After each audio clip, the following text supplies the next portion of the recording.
BCCI रो कठोर निष्पत्ति domestic खेलिबे star cricketer एथरो तारका खचित हेबो भारतीय डोमेस्टिक गेम।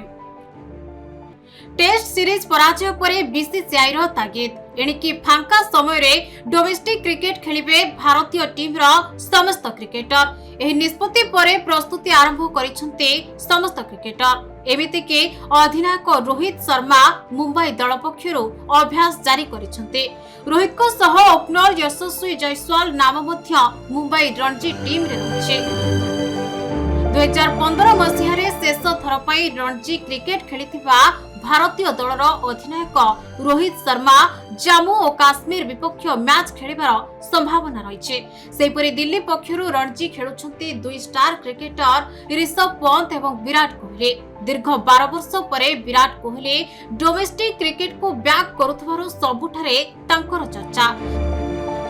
शेष थर कोहली यंगस्टार भावे 2012 रणजी सीजन रे डोमेस्टिक क्रिकेट खेलिथिबा बेले वर्तमान रो टीम इंडिया कोच गौतम गंभीर, रजत भाटिया, मिठुन मनहास प्रमुख दलर सदस्य थिले।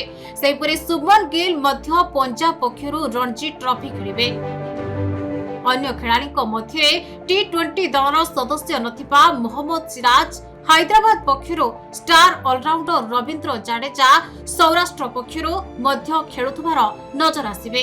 सेहिपरि अन्य खेलाड़ी देवदत्त पाटिकल, अभिमन्यु ईश्वरन परि भारतीय टेस्ट दलर मेंबर मध्य जनवरी 23 तारिखरु आरंभ हेबाकु थिबा डोमेस्टिक क्रिकेट खेलुथबार देखिबाकु मिलिबे। ब्यूरो रिपोर्ट, खेल ओडिशा।